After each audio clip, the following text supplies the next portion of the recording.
What is up, everyone? We're about to unpack a legal firestorm that puts the power of the presidency itself on trial.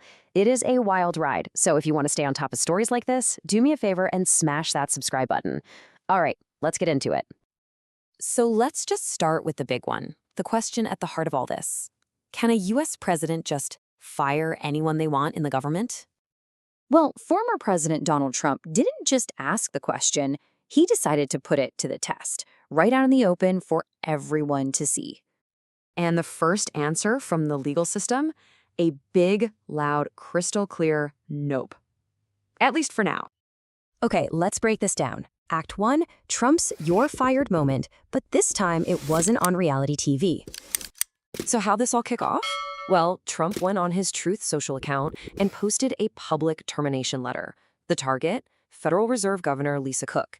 The message? She was being removed, quote, effective immediately. You heard me right. Fired. On social media.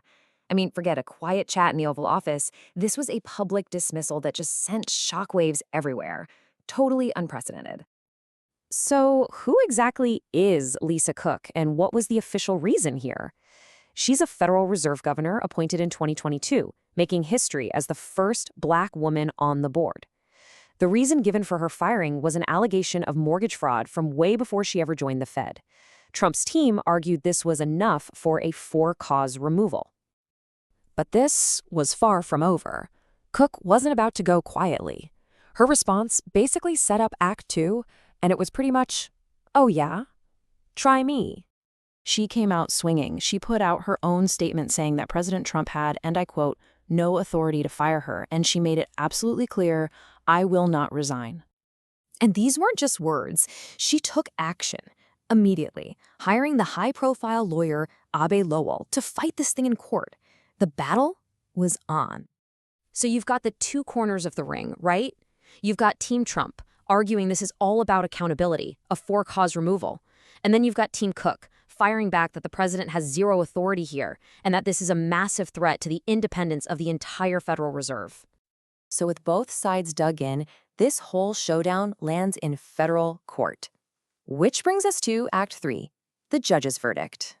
And the initial ruling from federal judge Gia Cobb, it came down like a ton of bricks in one single powerful word, blocked. So what does blocked actually mean in legal terms? The judge issued something called a preliminary injunction. You can think of it like a legal timeout. It basically hits the pause button, stopping the firing from happening while the full case plays out. So why did the judge slam the brakes?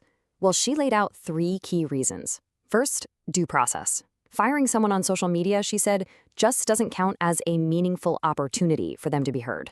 Second, that whole for-cause argument, the judge said, nope, that only applies to stuff you do while you're in office, not before.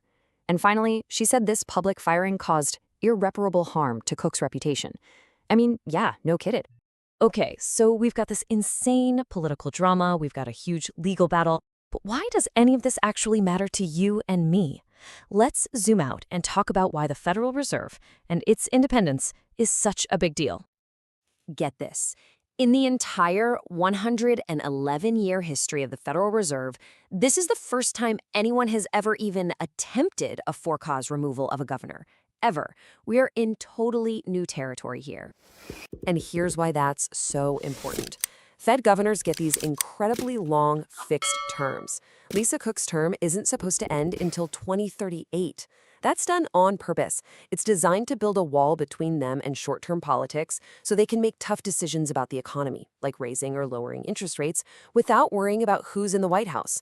This whole case puts that entire principle to the test. Which all leads to this massive question at the very core of this whole thing.